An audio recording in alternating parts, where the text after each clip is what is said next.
Hope you still feel small when you stand beside the ocean. Whenever one door closes, I hope one more opens. Promise me that you'll give faith a fighting chance. Okay, I'll stop there. So, welcome to my flyby review of On Your Marks. Just to give a brief summary, so TLDR version first. Like, dislike, or meh. I'd say this episode is very firmly in the meh category, It wasn't great, it wasn't bad. Yeah, it was just sort of eh. Even the song was eh. But yeah, let's go into more detail. Things I liked. I liked seeing all the ponies in their element. That was really fun. Like, I feel like we don't get to see the ponies, like, do their day-to-day jobs enough. So it was cool, just seeing everyone do their job. We had Big Mac, of course, with the apples. We've seen that. But then we have Mare actually doing her job. We had Tree Hugger, who's apparently a model, which makes complete sense. And then we had, I think my favorite was Cherry Berry and Berry Punch actually, like, making wine, or crushing the grapes. And that was great.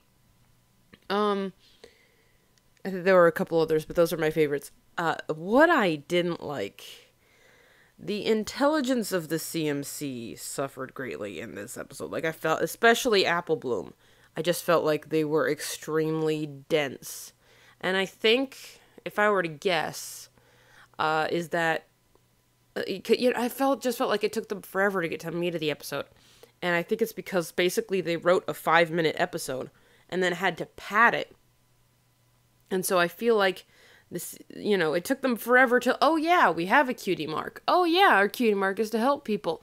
Oh yeah, we have other interests, and that just took so long, and I felt that, their intelligence suffered in order to fill runtime. I felt that was sad, Sometimes I wish there wasn't a time restraint on these things, and they could just make an episode as long or as short as they needed to.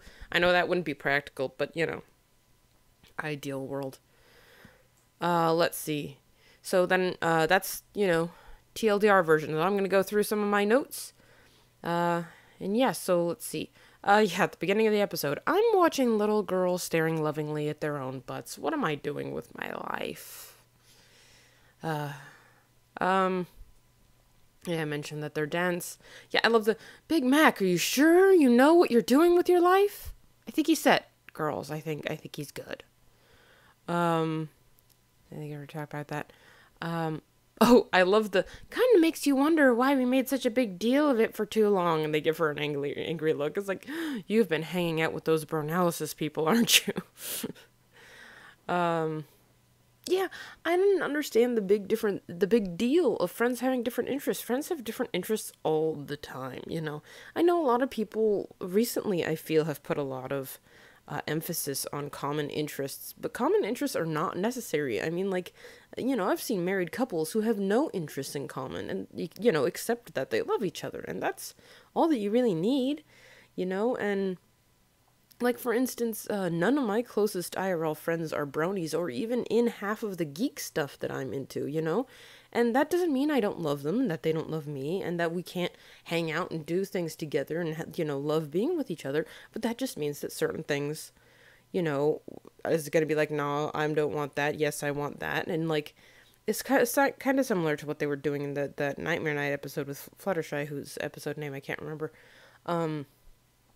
Like, I'll go to a movie premiere, by myself most of the time for a geek movie.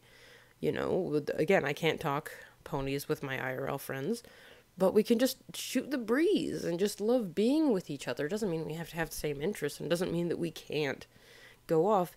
And, if being with other people during your interests is important, then make other subgroups. I've got my group of brony friends, and they geek out with me over bronies, and then, then I go and hang out with it doesn't, having more friends in other interest area doesn't mean you're friends with your other friends less. It didn't understand why it was so confusing, but I don't know, that's just me. Oh yeah, back to Cherry Berry and Berry Punch, which I loved them in their element, like I said. But Apple Bloom sucks at crushing grapes since when? She was great at it in Sisterhood Social. Why is this suddenly a problem for her? I don't know. The instant I heard a Russian accent, I knew it was ballet. But on second look, I'm not sure it is ballet. They're clearly dressed for ballet, but they seem to be dancing more of a tango type thing. And then Tender Taps is clearly doing tap dancing. Like, I understand that dance studios have different styles, but they're usually not all at the same time. Like, no wonder Tender Taps is having, performance anxiety. He's being asked to tap dance in a tango while dressed like a ballerina. I don't understand. I love Apple Bloom's like, dancing? I'd love to try dancing. You tried dancing. Remember that, the horror that was the Cutie Mark Crusader theme song? I can't think of the name of the episode, but you know what I'm talking about.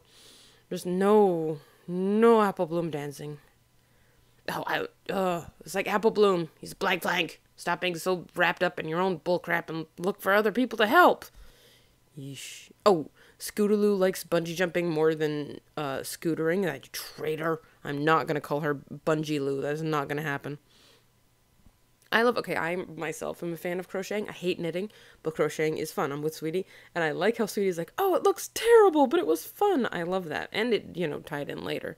If anything, I would have liked for Scootaloo to be like, yeah, I was really good at bungee jumping, but it wasn't really fun. That would have knocked in the lesson they were trying to teach Apple Bloom later, which again, Apple Bloom is so dense. I don't know where to start.